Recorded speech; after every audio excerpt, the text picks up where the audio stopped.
होलिया में बोला के चुलिया रंग देतोगे छाउरी। डीजे कंचन राज मुजफ्फरपुर।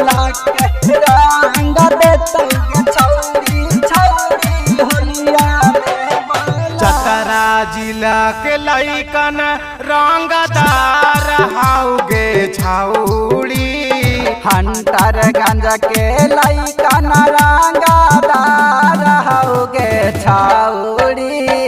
होलिया में बोला के चोलिया रंग देतोगे छाउड़ी। होलिया में बोला के चोलिया रंग देतोगे छाउड़ी। डीजे कंचन राज मुजफ्फरपुर।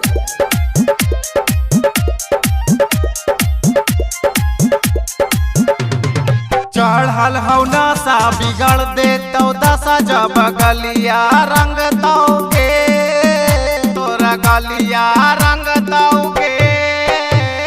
ललका डलतौ पियर का डलतौ हरिहर का डलतौगे। ये छौड़ी लहंगा उठा के हल्का हल्का डलतौगे।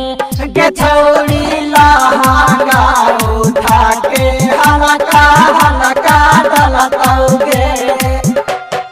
पांडेपुरा के लइकन रंगदार हाउगे छाउड़ी। घंघरी के भी लइकन रंगदार हाउगे छाउड़ी। होलिया में बोला के चोलिया रंग देतोगे छाउड़ी। होलिया में बोला के चोलिया रंग देतोगे छाउड़ी। डीजे कंचन राज मुजफ्फरपुर।